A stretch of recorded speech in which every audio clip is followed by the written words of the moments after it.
ពីស្លូវធ្វើកាប់ផ្សារថ្មីឥឡូវអុកក្រេតចការដែនមិនសូមបែទ្របក៏មាន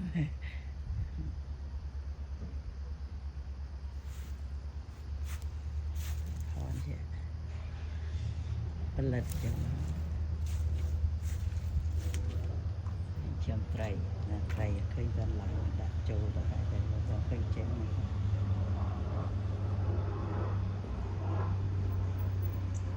ការកន្លងរី